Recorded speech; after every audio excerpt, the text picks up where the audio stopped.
Hello students, a very warm welcome to Meso study session. I am your biology teacher and in today's class I will be talking about some questions from the chapter Heredity and Evolution. We have completed whole chapter in terms of how there is a transmission of character and how this evolution of a new species occur. So rest everything we have discussed in session. Now we will be discussing certain questions from this chapter. So let's start. First three question is of 1 mark. After that the questions are from 2 marks and the 3 marks, and at the end we will be discussing question from 5 marks. So let's start with question number 1. Question number 1 indicate the human beings who look so different from each other in the terms of color, in the terms of size and looks are said to be belong to a same species. Why? Justify. Yes, on our earth crust large and large number of the human being population is there. And when we look at individuals, they are not at all similar to one another. They are, in fact, the color is different, in fact, the features are different, in fact, the height is different. So many differences are there, but still we always keep those individuals into a one species. There are so many reasons for that. Let's have a look. So, in this, the first basic point is, a species is that group of organisms who can interbreed with one another. All the organisms who are present on this earth's surface, I mean to say the human beings, if they will interbreed with one another, they will produce a fertile offspring. This is one of the biggest reason, that is why they are kept under a same species, right? Now, first point, they can interbreed with one another and produce fertile offspring.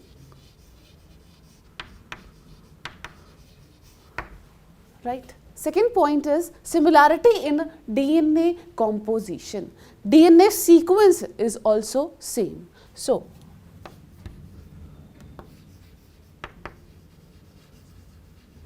similarity in DNA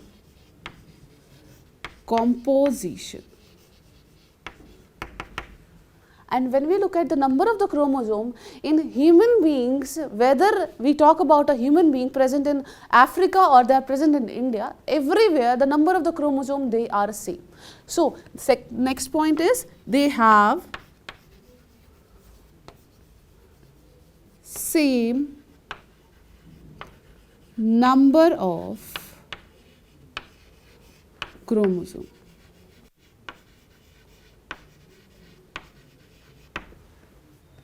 Right? That is why they are kept under a same species. Look at this point number 1, they can interbreed with one another. See, when we talk about a definition of a species, the species are the group of individuals who can interbreed with one another. So, one thing that should strike, definitely they should strike in your mind, that when we talk about a species, that means they can interbreed with one another, and not only interbreeding, sometimes we go for artificial breeding as well. But the thing is, they should produce a fertile offspring, right? For example, the boy or the girl, whosoever will be produced, they can easily give birth to a young one. So, similarity in the DNA composition, yes, 99% of the base sequence they matches, like our base sequence they matches with other individuals. So, that is also one of the reasons, and they have a same number of the chromosome. How many chromosome do we have? We have in total 46 chromosome, or you can say the 23 pair of chromosome present. In case of the male, we have is a 22 autosome chromosome and 1 XY chromosome. And other than that, in case of the females, there is 22 autosome and a pair of X chromosome is present, right? Is it fine? So, this was a question number 1. Let's move on to the next question, question number 2.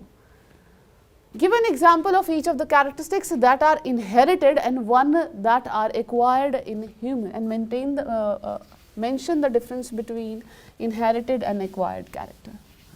In the evolution, we have discussed regarding acquired and inherited characteristics. They are asking the example from each of these category. So, example of, first of all, they are asking inherited traits.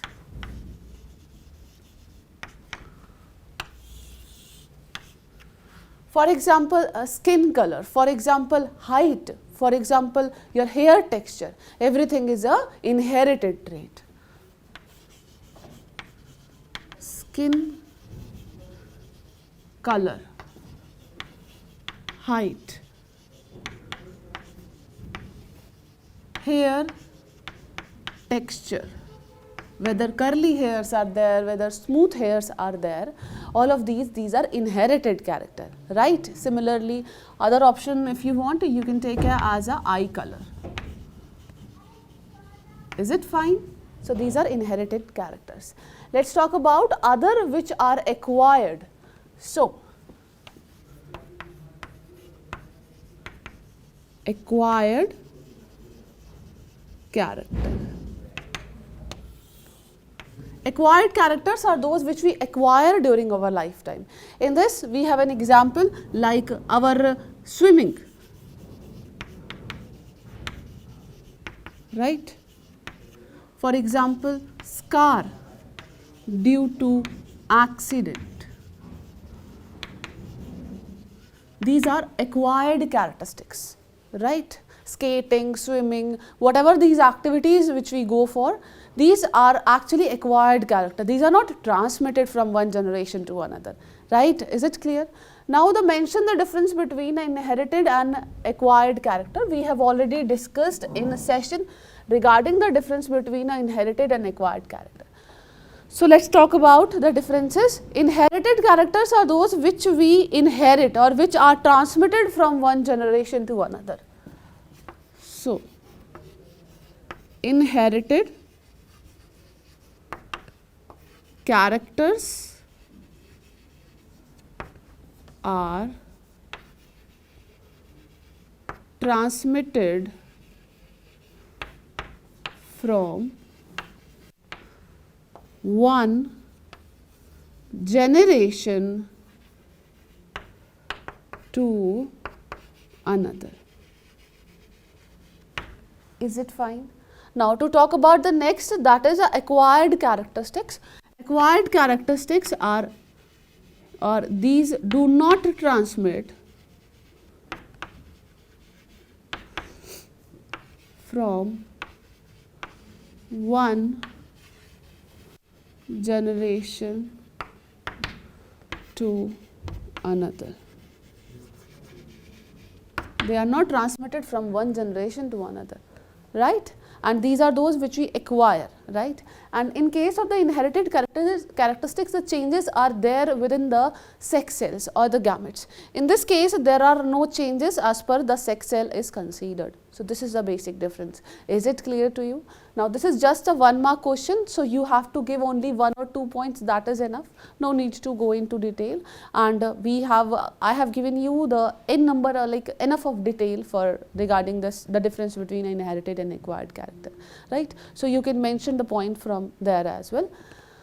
So let's talk about the third one. Third question, again it is of 1 mark. So read this question properly. By the time, let me prepare this board for you. So question state, what is a sex chromosome? So to talk about that, in case of humans, there are in total 46 chromosomes.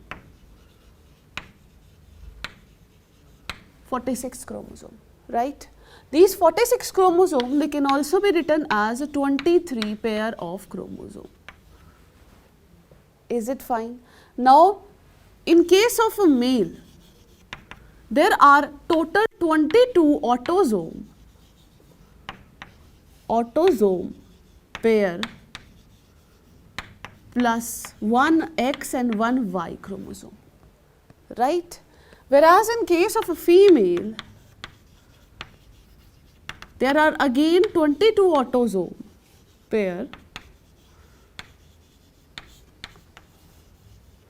plus 1 XX chromosome is there. Now, focus on this very carefully. these are termed as these two, only these two, right? Not these autosomes. These are termed as a sex chromosome. Sex chromosome. Now, what is a sex chromosome? Sex chromosomes are those chromosomes which help in sex determination. So, are those which help in sex determination. Is it clear? Right? That in case of a female, a pair of X chromosome will be present, whereas in case of a male, the X and Y chromosome is present. Right? Is it clear? Now, this was the question number 3. With this, we have completed the one type of question, that is of a 1 mark. Let's move on to the next that question. So, the next 3 questions will be of 2 marks. So, you have to answer accordingly.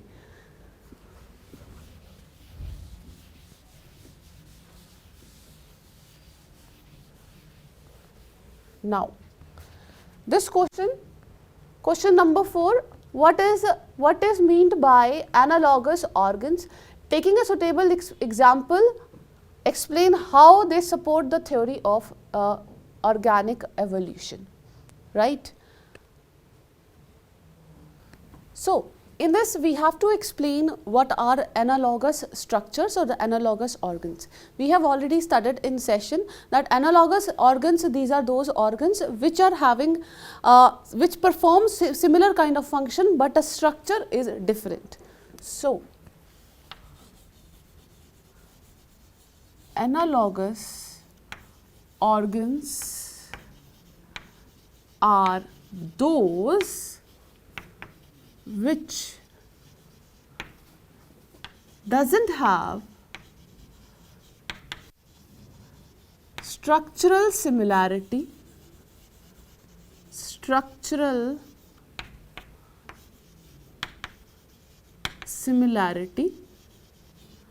but perform similar functions.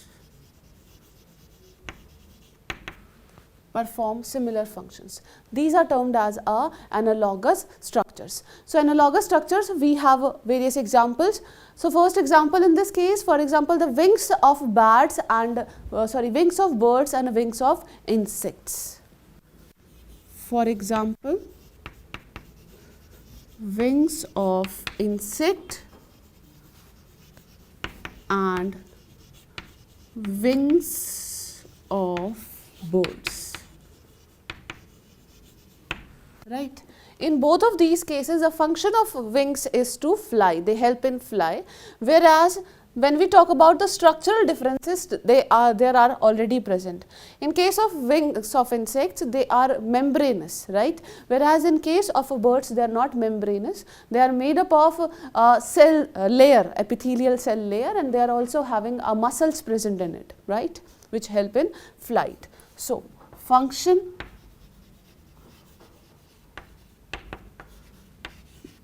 So, common function they have is a flight, and the difference is the structural differences. Structural difference.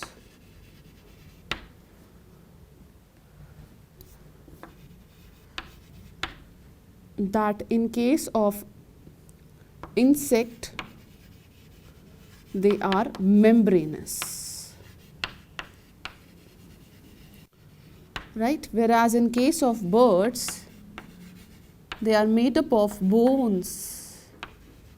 The wings are made up of bones, they are made up of muscles, and how can we forget that in that the feathers, they are also present. Right, this is termed as an analogous structure. Now, the second line of the question indicate, explain how they support the theory of organic evolution. So organic evolution that clearly indicate that there is a formation of a species. How there is a formation of a species? That means when the two different group of organisms, when they are given a similar kind of environmental conditions, for example, both has to fly, so they adapt accordingly. This is called as a organic evolution, and it gives us a clear idea how the organic evolution has taken place, right? Is it clear? So this was a question number 4. Let's move on to the next question, that is a question number 5. So this question number 5 indicate the sex of a children is determined by what they inherit from their father, not their mother. Justify. And this also we have discussed in session.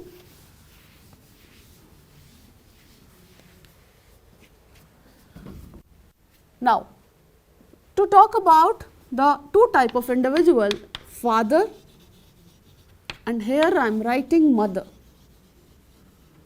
right? In both the cases, the similar number of the chromosome they are present. That is, they are having 22 pair of autosome plus it is a father, that means they will be having XY chromosome. Is it fine? On the contrary, to talk about in mother, they will be having a 22 pair of autosome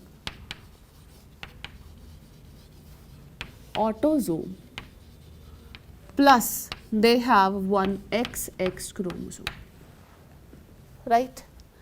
As per the gamete formation is considered, father can form two type of gamete, whereas a mother can form only one type of gamete, right? So here the 22 plus X chromosome. Here I have not mentioned pair, over here I have mentioned pair. That means during the formation of gamete, here I will write formation of gamete. There is always a separation of a homologous chromosome. Now this X and Y chromosome, they will also separate and they will migrate to the respective gametes. In this case, there will be 22 plus Y. Is it fine? Is it clear? Whereas in case of this, there will be separation in both of these gametes. They will be carrying a similar type of chromosome, that is a 22 plus X. Both the gametes, they will be same. Is it fine? Is it clear? Now, if this particular gamete or a male gamete, or you can say this particular sperm will fertilize this particular egg, and if this fertilize this particular type of egg, in both the condition there will be formation of a different kind of individual. Over when this sperm will fertilized with this egg, in that condition there will be formation of a 22 pair, because there will be fusion. So along with that there will be XX chromosome. Is it fine? Similarly, in this side, whenever there will be a fertilization, there will be fusion. So the 22 pair will be present, along with there will be presence of a XY chromosome, right? That means a father can produce a two type of gamete, heterogametic condition, one which is having a X chromosome and another which is having a Y chromosome. So type of gamete coming from a father determines that which type of individual has to be produced. If this particular gamete will take part in the fertilization process, at that time there will be a formation of a female. So this will be a girl child, whereas this will be a boy child. Is it fine? Is it clear? Now hope above statement that father determines that which baby has to be produced is clear to you, right? Hope it is clear to you. So this is how you have to explain. This was a question number 5, a very important. And always we blame a female for giving birth to a girl child, but actually it is not the case. It is a responsibility. It is the type of the gamete which is coming from a father. Though it is not in a control of a father, but these things happens randomly. So you cannot blame either a female or a father, a mother or a father for giving birth to a girl child. Right? Is it clear? So this was a question number 5. Let's move on to the next question, question number 6.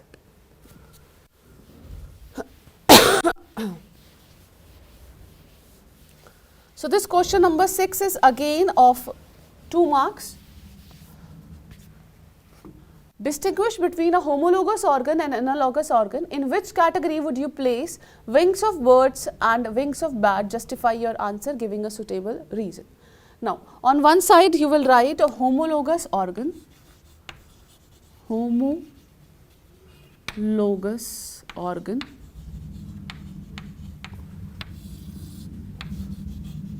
analogous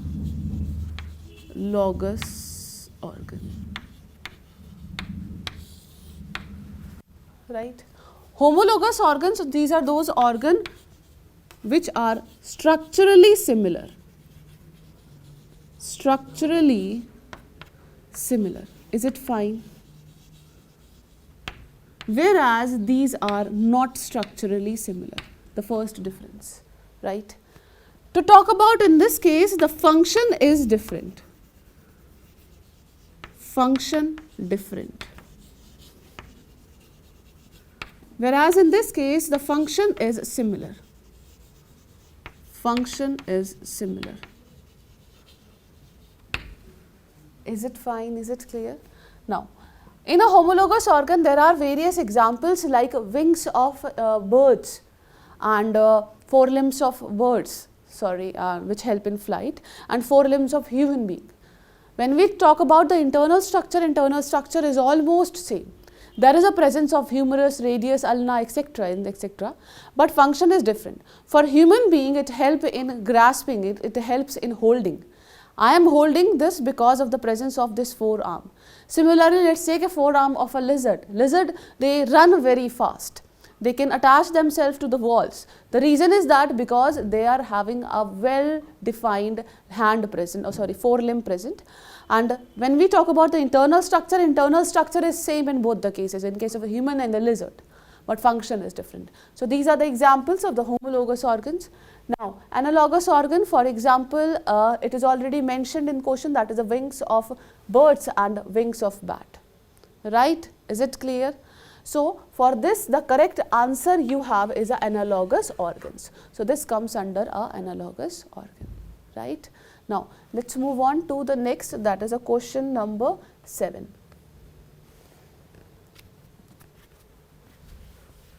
Again, this question number 7 is of 3 marks. Define evolution and describe the Darwin theory of evolution. Now, what is a evolution? Evolution is orderly process due to which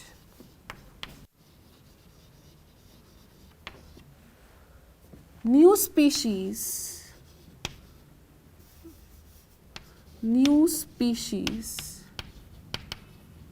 or you can say better adapted are formed from pre-existing parent species. This is termed as a evolution process. In this, what happens is orderly process, a proper sequence occur in which a pre-existing or the parent species, they keeps on replacing and a new species they are formed. Sometimes the parent species, they do also exist. Sometimes what happens is that there is a formation of only a new species, parent species disappear as evolution proceeds. So, this is termed as a evolution. Now, we have to explain a Darwin theory of evolution. Darwin theory. Charles Darwin first of all gave this theory, and this theory was a theory of natural selection. What was the name? Theory of natural selection. Right? In his book Origin of Species, what was the name of book? Origin of Species.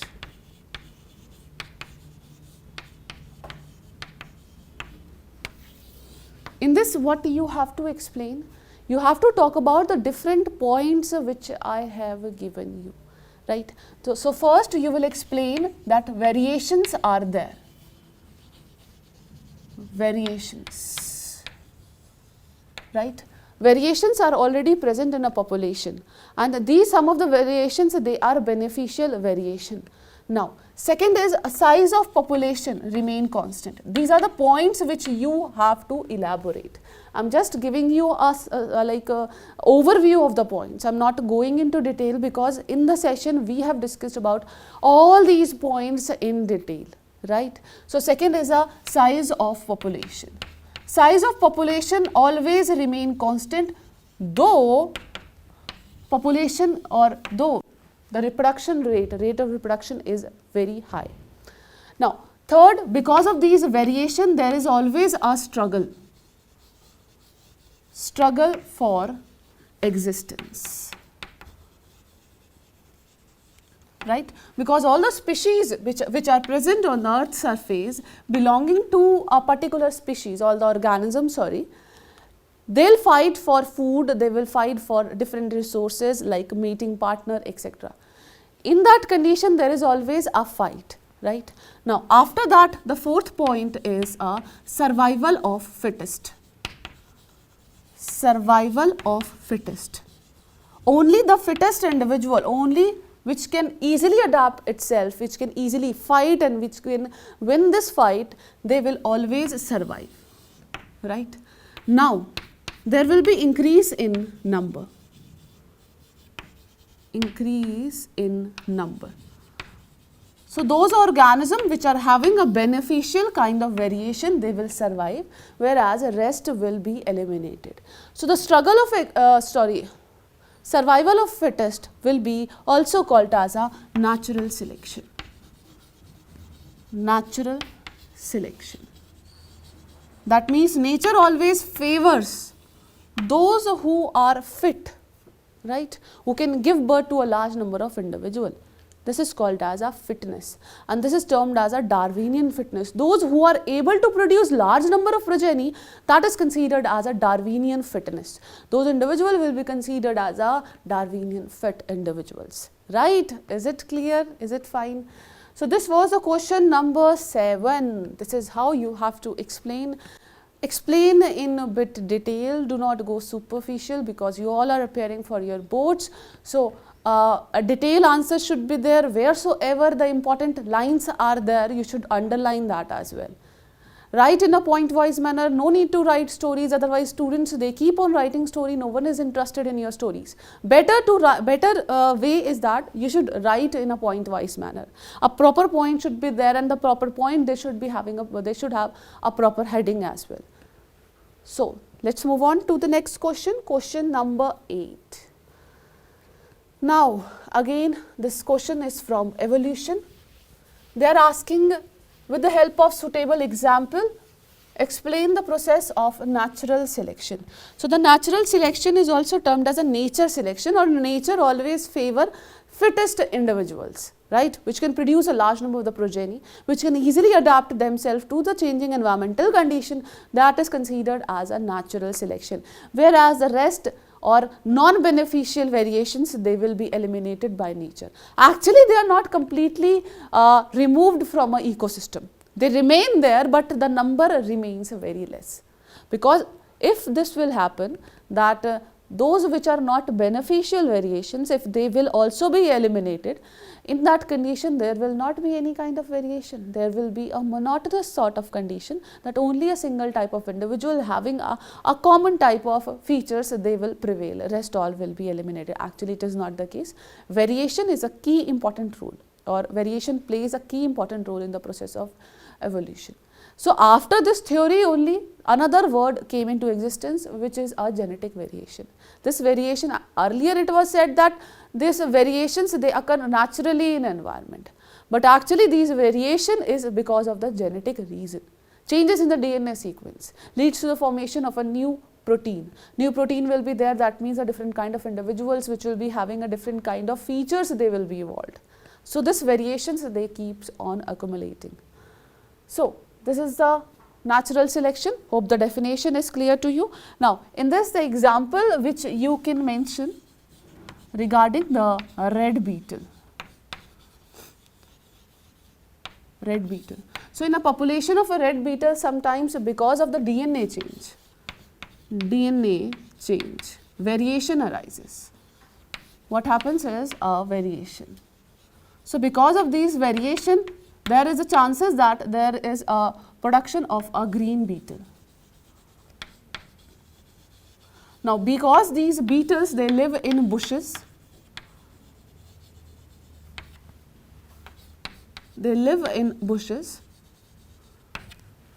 Now, out of these two type of beetle, red beetle or a green beetle, which will be able to survive?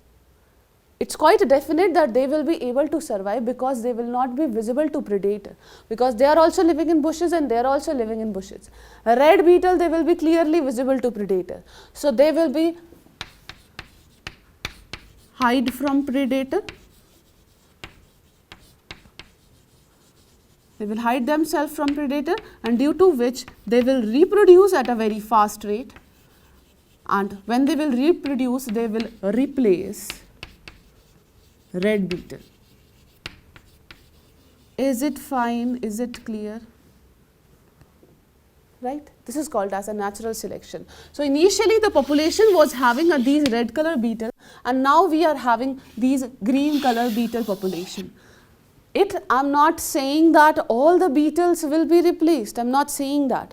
I am saying that there will be presence of, initially there was a major population was of a red beetle, and there was only few green beetle.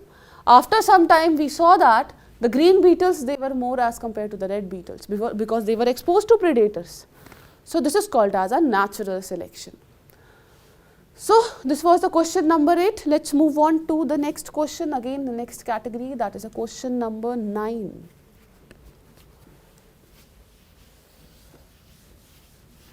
Read this question. By the time, let me prepare this board for you. This question is of 5 marks. A blue color flower plant denoted by capital B is crossbred with that of a white flower plant denoted by small b. Capital B, small b, right? This is a blue color, and this is of a white color flower. Right? Now, state the color of the flower you would expect in the F1 generation. Because it is already discussed that whenever this crossing will be done, there is always a dominance. One dominant will be there and one recessive will be there, and the blue color is dominant. So, these are the parents. You have to write a proper cross. This is just imagine that this is a female and this is a male. Right? Now, there will be formation of gametes. Over here, you will write gametes. Now, there will be formation of two type of gametes, gametes. In this case also, small b, right? Now, what will happen? There will be formation of a F1 generation. So, they will fertilize with this capital B, small b, capital B, small b, capital B, small b, capital B, small b. What will be the color? Color will be blue only. So, blue,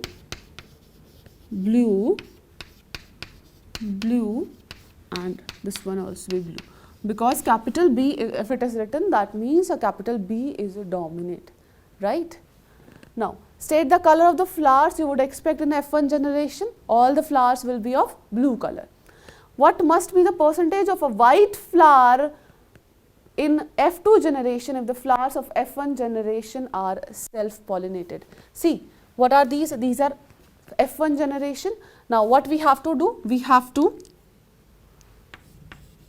self-pollinate. This is how we will go for a self-pollination. Now, there will be parents Is it fine? Suppose this is a female and this is a male parent.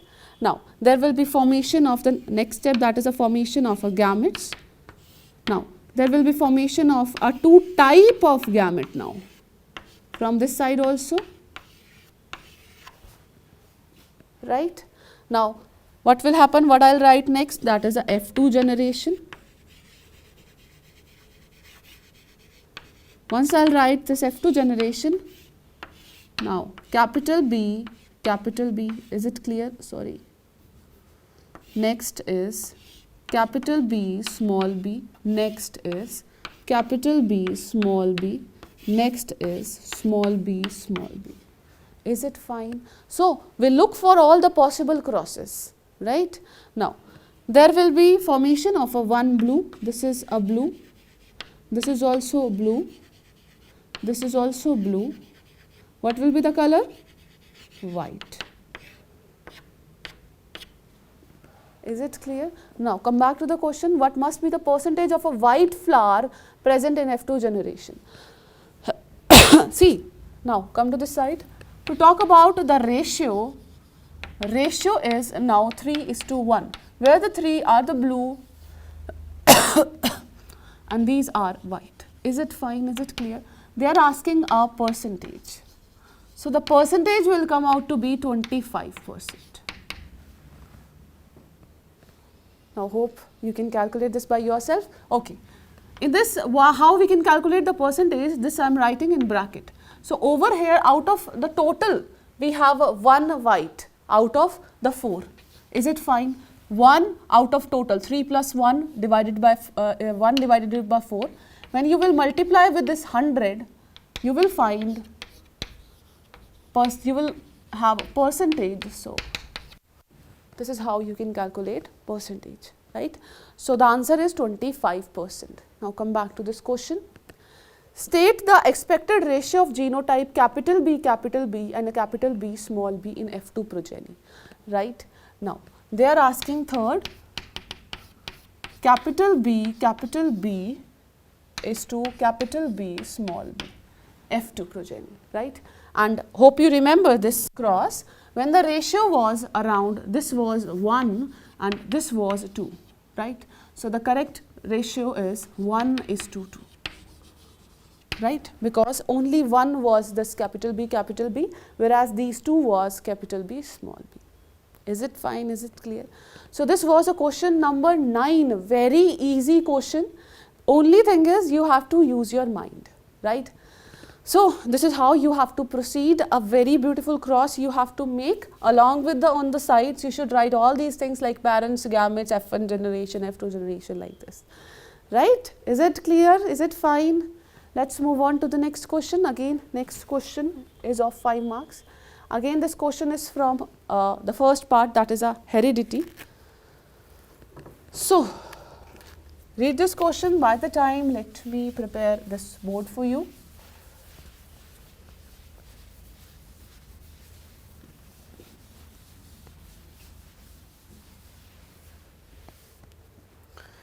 Question: if we cross a pure breed tall pea plant with a pure breed dwarf, that means side by side you should make these crosses as well. Pure breed, that means they will be present in a homozygous condition.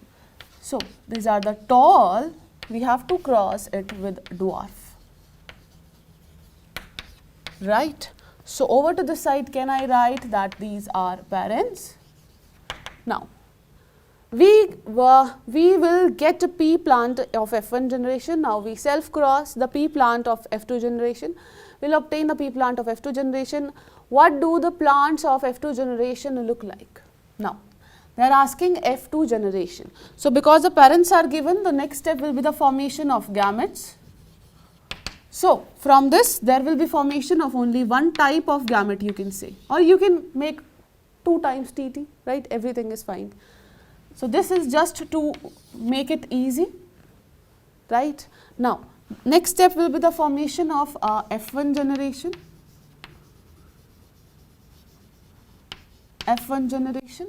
Now, once you will cross these, you will find a capital T, small t type of condition. And what will be the phenotype? Phenotype is that they will be tall, but they are present in a heterozygous condition. Now after that it is written that we have to explain a F2 generation. Now what I will do, I will go for a selfing of F1. Here I will write selfing of F1, right. Now in the selfing of F1, first point will be the formation of gametes. So from this also the two type of gametes will be formed, from this also the two type of gametes will be formed. So can I write over here gametes, right. Now capital T, small t, capital T, small t, right. What will be the next step? That is a formation of or F2 generation, sorry.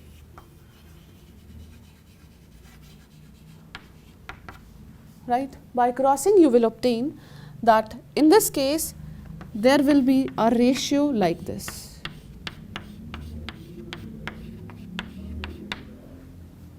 Right. This much number of four number of individual will be produced, out of which the ratio will come out to be 1:2:1. I am talking about which type of ratio over here? This is a genotypic ratio. Which ratio? Genotypic. What about a phenotypic ratio? Phenotypic.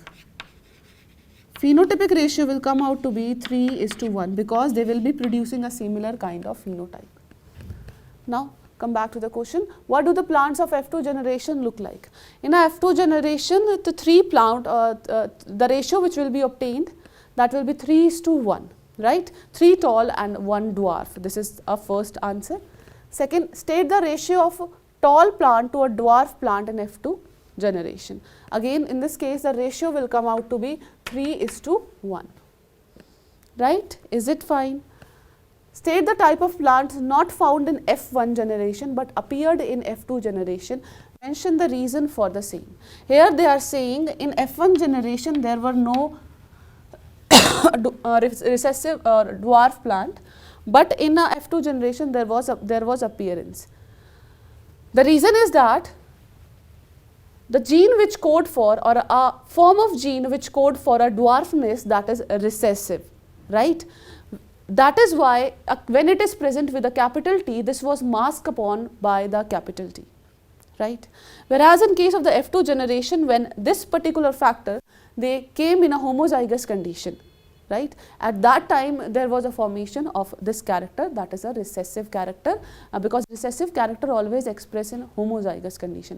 In heterozygous condition, or if they are present with some other form of gene, some other factor, at that time they do not express. In homozygous condition only it expresses itself. So this was the question number 10 and we have discussed all these questions, right. So hope you liked the session. Hope you are finding this chapter interesting as well. So very interesting this chapter is. Now what you have to do, you have to practice more and more question. And if you face any problem, on our website there is a doubt clearing option. Go there, write down your problem and we are there with you. So we'll meet you in the next session. We'll discuss a new chapter. Till then, take care of yourself and thank you so much students for watching this.